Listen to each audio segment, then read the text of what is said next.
My name is Gunner Sergeant Jaclyn Potter. I'm a motor transport chief with Motor Tree Company out of Orlando, Florida, and Combat Logistics Battalion 451.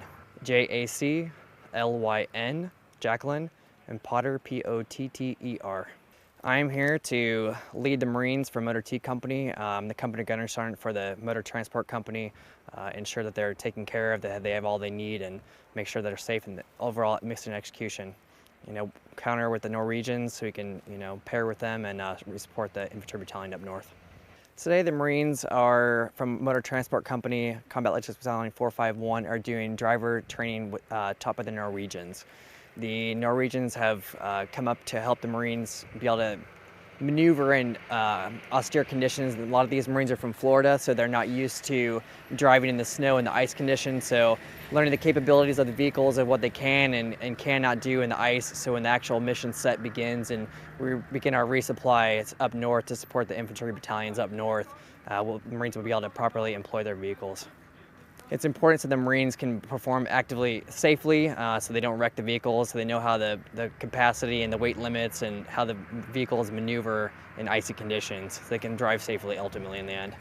When the Marines learn how to drive in the snow and the ice, when they have the opportunity to perform in these positions in a controlled environment, it allows them to make mistakes, so when the real mission's going on, they can execute safely.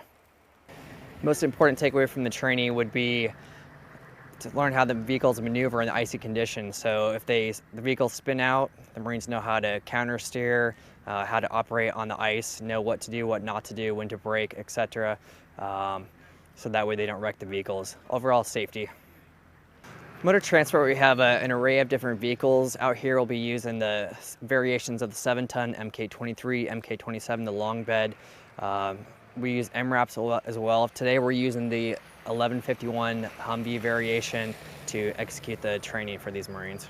Inside, the Marines are participating in a mock accident simulator. They weigh themselves on the scale, and then based on their body weight, it gives them an estimated response of how many pounds of force, if they were to smash into somebody, another vehicle, how many pounds of force would actually be applied to the Marine's body. And then once they come outside, they're pairing up in twos. The Norwegians are giving us a set of two training lanes. There's one set of training lanes that has a cone zigzag that they're going through. Each time they drive through, they're allowing them to increase the speed so they can test the vehicle and see what a different speed makes on safety.